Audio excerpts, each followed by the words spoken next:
წინა სლაიდებში ჩვენ ნათლად დავინახეთ უპირატესობა ვაჭრობისა და ურთიერთდამოკიდებულებისა ეკონომიკურ ქმედებებში ჩაბმული სუბიექტებისათვის, რაც საბოლოო ჯამში მათ სარგებელს ანიჭებს და მათთვის სარგებელი მოაქვს. მიუხედავად ამისა, აღსანიშნავია, რომ არსებობს სპეციფიკური შემთხვევები, სადაც ჩვენ ესე ცალსახა გადაწყვეტილების მიღება გაგვიჭირდებოდა და ჩვენ კონკრეტულ მაგალითზე შესაძლებელია ამ თემაზე ვისაუბროთ. ეხლა ყურადღება მივაქციოთ ერთ ფაქტს, რომ გლეხს ფერმერთან მიმართებით ჩამორჩენა აქვს როგორც ხორცის წარმოებაში, ასევე კარტოფილის წარმოებაში, მოყვანაში, ანუ ფერმერს გააჩნია უპირატესობა. ცალსახა უპირატესობა ორივე საქონელთან მიმართებით. ისმის კითხვა, ვინ უნდა აწარმოოს, ვინ რა უნდა აწარმოოს ასეთ შემთხვევაში და საერთოდ გლეხმა უნდა აწარმოოს თუ არა კარტოფილი. იმისათვის, რათა პასუხი გაეცეს ამ კითხვას, ჩვენ მოგვიწევს გაანალიზება იმისა, თუ როგორია რეალური პირობები საქონლის წარმოებისა, როგორია დანახარჯები და შესაბამისად საბოლოო ჯამში ჩვენ ნათელყოფთ უკვე იმ ეკონომიკურ მექანიზმებს, რომელიც ცალსახა გადაწყვეტილების საშუალებას მოგცემს.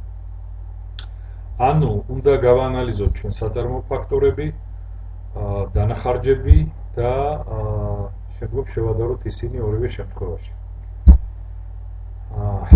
ჩვენ შემთხვევაში საწარმოო ფაქტორად შეიძლება კარტოფილის შემთხვევაში ასე ვთქვათ ვაღიაროთ დროის ფაქტორი და ის თუ რა დროით მოცულობა ჭირდება კარტოფილის ერთეულის, მაგალითად 1 უნცია კარტოფილის წარმოებას. ეს არის ერთი მეთოდი, მეორე მეთოდი იქნება ალტერნატიული დანახარჯის ინსტრუმენტი, რომლის მეშვეობითაც ჩვენ შედარების საფუძველზე მივიღებთ გადაწყვეტილებას, რა არის უპირატესი, ვის მიერ რა საქონლის წარმოება, სწორედ ალტერნატიული ასე ვთქვათ დანახარჯის მთლიანი მექანიზმის გაანალიზებით. პირველ ყოვლისა აბსოლუტური უპირატესობის შესახებ ეს გახლავთ, როგორც გვახსოვს, ერთი ეკონომიკური სუბიექტის მიერ მეორესთან შედარებით უპირატესობის ქონა წარმოებლურობაში. ანუ ნაკლებ საწარმოო ფაქტორების დანახარჯით გარკვეული პროდუქციის ერთეულის, საქონლის ერთეულის წარმოება ან მომსახურების გაწევა. აბსოლუტური უპირატესობა წარმოადგენს იმ უნარს, რომ წარმოებული იქნეს საქონელი ან მომსახურება გაწეული საბოლოო ჯამში ნაკლები საწარმოო ფაქტორების დანახარჯებით ორ კონკურენტს შორის, თუ მრავალ კონკურენტს შორის. ჩვენ კონკრეტულ შემთხვევაში შეგვიძლია ორივე საქონელზე მოვიყვანოთ მონაცემები. ეს გახლავთ, ვთქვათ, კარტოფილთან მიმართებით ფერმერის უპირატესობა, ვინაიდან მას სჭირდება 10 წუთი სულ 1 უნცია კარტოფილისთვის, ხოლო გლეხი ანალოგიური მოცულობის კარტოფილის წარმოებას 15 წუთს ამზადებს. ხორცთან მიმართებითაც ასევე ნათელია უპირატესობა ფერმერის, რომელიც სამჯერ ნაკლებ საწარმოო ფაქტორის დანახარჯს საჭიროებს 1 უნცია ხორცის საწარმოებლად. ამ შემთხვევაში საწარმოო ფაქტორი ჩვენ გვაქვს დროითი ერთეული. და შესაბამისად შეგვიძლია უკვე დასკვნა, ცალსახა დასკვნა გავაკეთოთ, რომ ფერმერს გააჩნია აბსოლუტური უპირატესობა გლეხთან შედარებით ორივე სასაქონლო კატეგორიაში. რაც შეეხება შედარებით უპირატესობას და იმ ინსტრუმენტს, რომლის საფუძველზე ჩვენ ვასწავლით შედარებით უპირატესობის, რომელი ვერსია არის გამართლებული, ეს არის ალტერნატიული დანახარჯი. ანუ არსებობს საქონლის წარმოების დანახარჯების განხილვის განსხვავებული გზა წინა მეთოდთან შედარებით, ეს არის ალტერნატიული დანახარჯის მეთოდი. ანუ ის თუ რისი დათმობა გვიწევს ჩვენ კონკრეტული საგნის მომსახურების მისაღებად. წარმოებელს, რომელსაც საქონლის წარმოებაში ნაკლები ალტერნატიული დანახარჯი აქვს, სწორედ მას გააჩნია შედარებითი უპირატესობა ამ საქონლის წარმოებაში. ანუ აქ განსხვავებული შინაარსია ჩადებული, როგორც ხედავთ, აბსოლუტურ უპირატესობასთან მიმართებით, როდესაც შედარებითი უპირატესობა ეყრდნობა ალტერნატიული დანახარჯის მონაცემებს. შედარებითი უპირატესობა წარმოადგენს ერთი მწარმოებლის უნარს საქონელი აწარმოოს უფრო ნაკლები ალტერნატიული დანახარჯით, ვიდრე მეორე.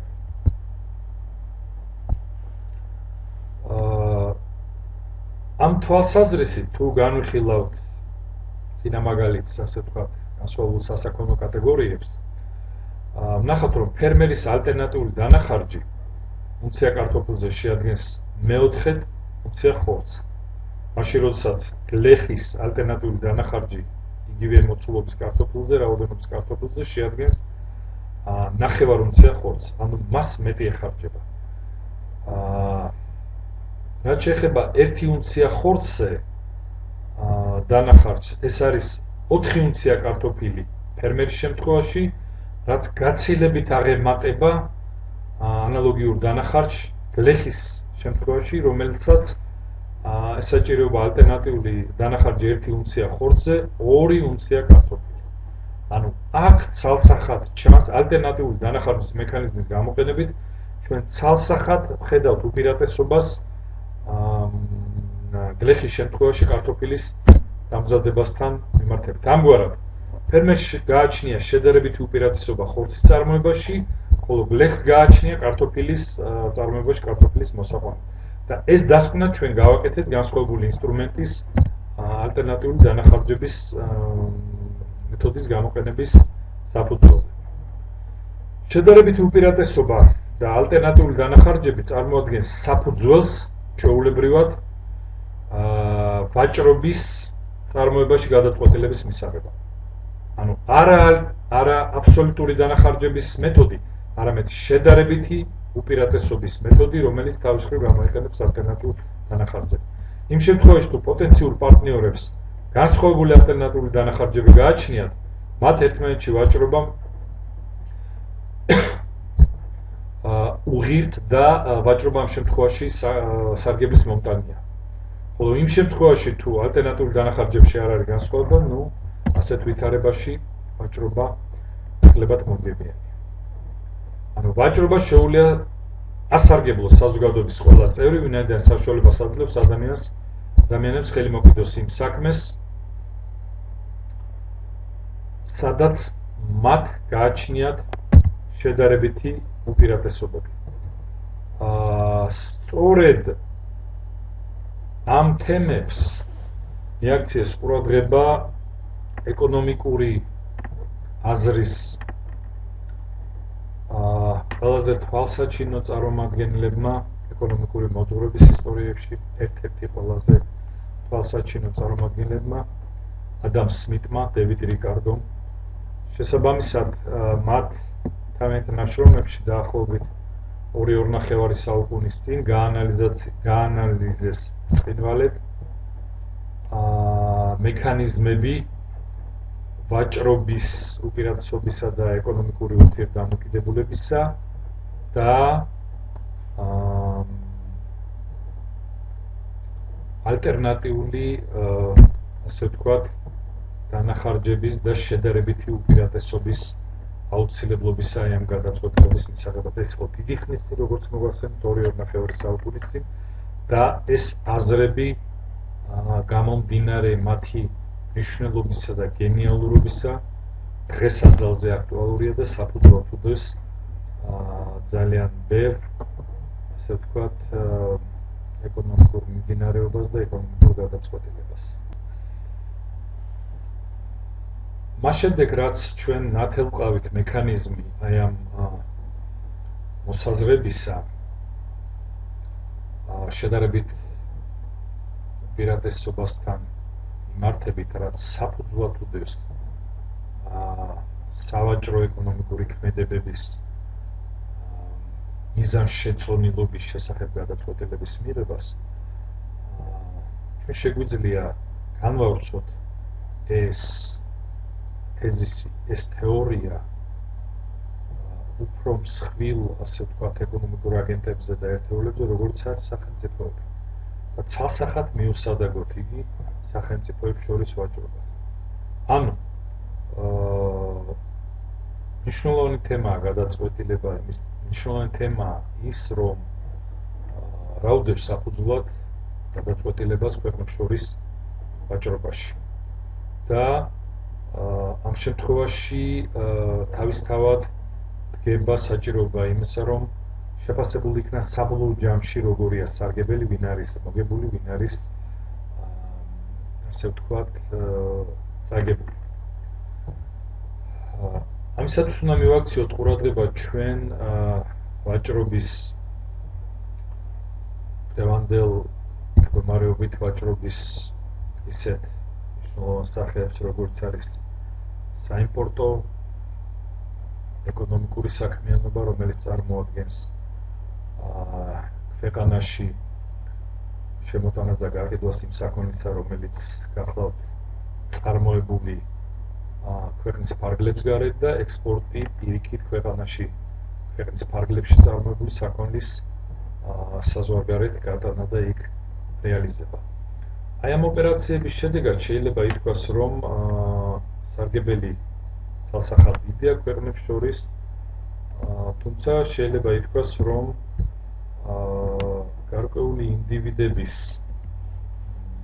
ასე ვთქვათ ეკონომიკური ვითარება უარესდება. მიუხედავად იმისა, რომ მთლიანობაში ჯამური სარგებელი სახეზეა. ავიღოთ მაგალითი, შეერთებული შტატები, იაპონია. როგორც ვიცით, იაპონიას გააჩნია მნიშვნელოვანი უპირატესობა ავტომობილების წარმოების და აი ეს უპირატესობა, რომელიც გახლავთ შედარებითი უპირატესობა და რომელიც ეხმობა ალტერნატიულ დანახარჯებში იაპონიის უპირატესობას, მას საშუალებას აძლევს, რომ ივაჭროს უკეთ ავტომობილების სასაქონლო კატეგორიაში. მაშინ, როდესაც შეერთებულ შტატებს გააჩნია უპირატესობა საკვებთან მიმართებით. თუ ამ ასე ვთქვათ, სავაჭრო პოზიციებს შევაფასებთ ჩვენ ალტერნატიული დანახარჯის თეორიის გამოყენებით, ნახავთ, რომ საკვების წარმოებაში შეერთებულ შტატებს გააჩნია გაცილებით უპირატესობა იაპონიასთან მიმართებით. რატომ?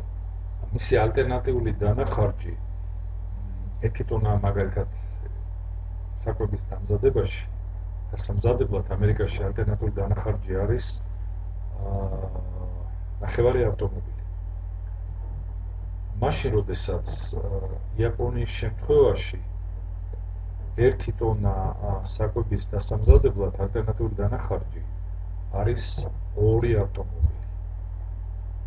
ანუ იმისათვის, რათა მივიღოთ მარტივად ვთქვათ, მივიღოთ 1 ავტომობილი, 1 ტონა საკვები იაპონიაში, უარი უნდა ვთქვათ 2 ტონა 2 ავტომობილზე.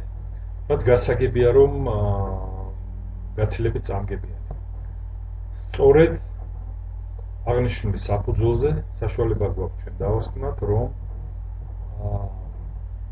ამერიკაში გაცილებით მომგებიანია და უპირატესი საკვების წარმოება, მაშინ, როდესაც იაპონიას გააჩნია შედარებითი უპირატესობა ავტომობილების წარმოებაში. აი ამ მექანიზმების მეშვეობით, ამ თეორიების მეშვეობით ჩვენ შევძელით დღეს გაგვეანალიზებინა ისეთი მნიშვნელოვანი ეკონომიკური კატეგორიები, როგორც გახლავთ ვაჭრობა და ურთიერთდამოკიდებულება და ამ მექანიზმებში დეტალურად ჩახედვის შემდეგ ჩვენ აღარ დავტოვეთ, ასე ვთქვათ, სივრცე ეჭვისათვის. ჩვენთვის ნათელი გახდა თუ რა მექანიზმების საფუძველზე შეგვიძლია ჩვენ გავაკეთოთ უკვე ანალიზი ერთის ან მეორეს სასარგებლოდ.